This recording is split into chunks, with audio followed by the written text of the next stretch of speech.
Hi, I am Mayank Jain, a regular classroom student at Sri Chaitanya School. When I was in class 10th, I was not too much clear about my career choice. It took me a little time to decide about engineering, and I joined Sri Chaitanya in June. In 11th, हमारा जो testing था that was at a basic level.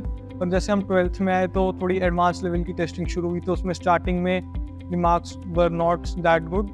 But हमें hold करना पड़ता है उसको बहुत time तक, और सेम कॉन्सेप्ट्स को तब तक मतलब फाइट करना पड़ता है जब तक वो क्लियर ना हो जाए. एंड धीरे धीरे मतलब जो कॉन्सेप्ट से सारे वो क्लियर होते गए, और 12th में भी मार्क्स इम्प्रूव हुए. आई बिलीव कि जो अपना रिवीजन फेज़ है ये मोस्ट इम्पॉर्टेंट टाइम है अपनी प्रिपरेशन जर्नी का.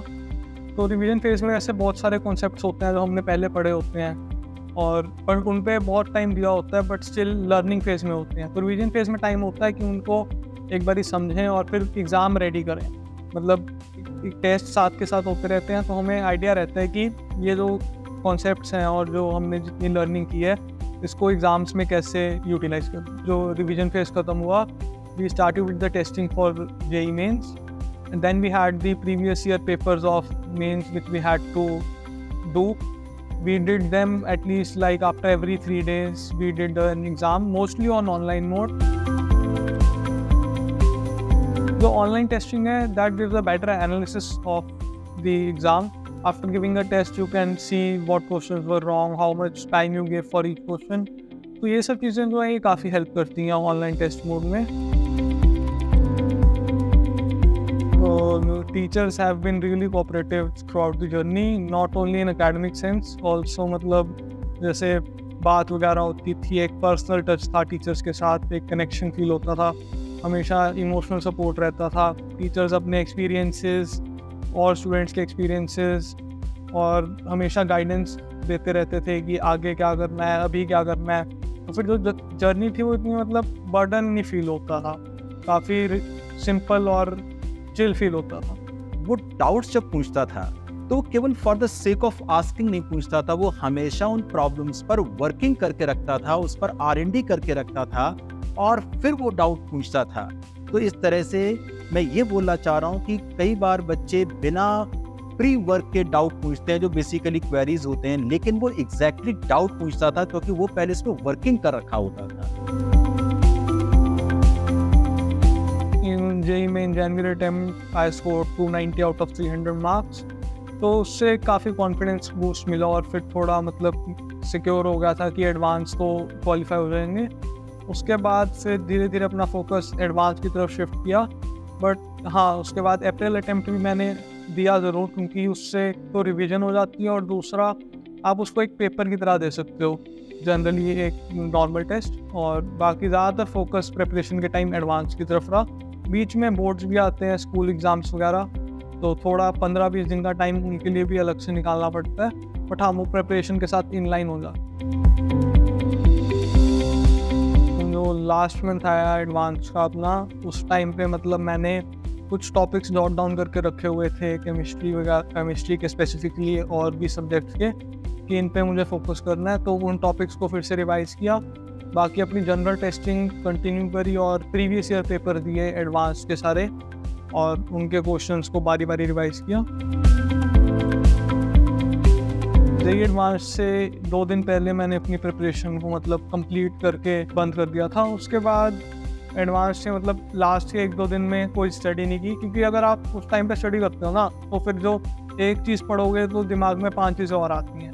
क्योंकि जो मतलब ऐसा क्या है जो इन 2 दिन में हो जाएगा जो 2 साल.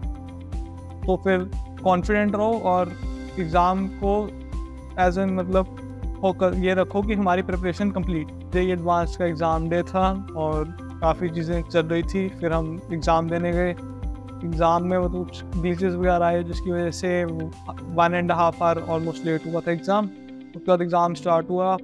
एग्ज़ाम से पहले मतलब काफ़ी चीज़ें चल रही थी, तो मैंने बेस्ट यही रखा कि ज़्यादा सोचना नहीं और एग्ज़ाम की तरफ ही ध्यान रखो अपना पूरा. फिर जब एग्ज़ाम आया तो फिर पेपर 1 थोड़ा मतलब स्टार्ट किया, धीरे धीरे क्वेश्चंस होते रहे. फिर उसके बाद ब्रेक थी, ब्रेक में कम्प्लीटली रेस्ट लिया. फिर पेपर 2 आया. पेपर 2 थोड़ा सा ट्रिकी था, बट स्टिल क्वेश्चंस हो रहे थे और स्टिक किया आपने उस पर. कॉन्फिडेंस पे। उसके बाद एग्ज़ाम कंप्लीट हुआ और फिर एक मतलब रिलीफ वाली फीलिंग आई कि जेईई एडवांस एग्ज़ाम ओवर हो। तो जब रिज़ल्ट का पता चला तो फिर एक काफ़ी सेटिस्फेक्शन मिली और सभी बहुत खुश थे, खासकर पेरेंट्स और टीचर्स और सभी, और मुझे भी एक काफ़ी अच्छा फील हुआ। I am thankful to my parents कि उन्होंने पूरा टाइम सपोर्ट किया और एक बहुत अच्छा एटमॉस्फेयर बना के रखा, मतलब बहुत ज़्यादा स्ट्रेस नहीं दिया। और कभी भी मतलब स्टडीज से रिलेटेड या फिर मार्क्स से रिलेटेड इतनी हमारी कन्वर्सेशन वगैरह नहीं होती थी। वैसे घर जाता था इंस्टीट्यूट से तो फिर एकदम नॉर्मल एटमॉस्फेयर होता था, कभी भी ऐसा नहीं फील होता था कि कोई प्रिपरेशन चल रही है या कुछ अलग कर रहा हूँ मैं, मतलब एकदम रिलैक्स फील करता था फिर।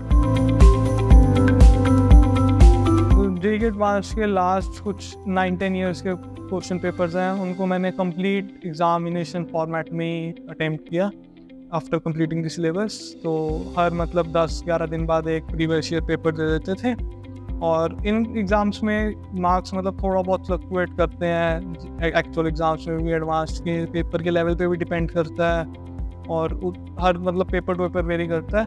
बट हाँ, आपको मतलब उनको एज ए लर्निंग लेना है क्योंकि एडवांस के हर क्वेश्चन में कुछ ना कुछ सीखने को है। तो जब भी पेपर दो, पहले पेपर दो, फिर उसको एनालाइज करो, फिर उसके क्वेश्चंस को मार्क कर लो और फिर उनको रिवाइज करते रहो। यही बेस्ट स्ट्रैटेजी है एडवांस के लिए प्रिपेयर करना। ये इतना टफ नहीं है जितना आप सोच रहे हो, मतलब किया जा सकता है बहुत। अगर आप होल्ड करोगे खुद को इन लाइन रखोगे तो फिर चीज़ें अपने आप fall in place.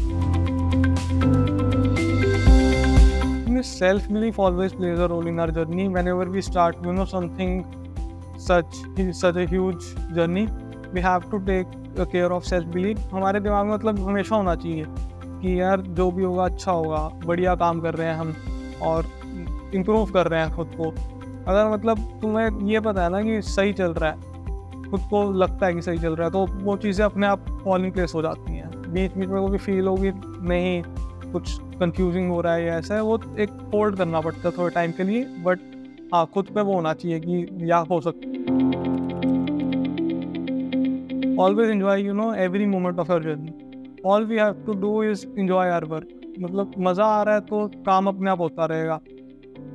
It is not easy to hold for one single exam कि एग्ज़ाम होगा 2 साल बाद, उसके लिए प्रिपेयर कर रहे हैं तो पढ़ रहे हैं। जब आप पढ़ो सुबह तो शाम तक आपको एक सेटिस्फेक्शन मिलनी चाहिए कि अच्छा आज मैंने इतने क्वेश्चंस किए, ये चीज़ सीखी। वही चीज़ सबसे इम्पोर्टेंट रहती है जब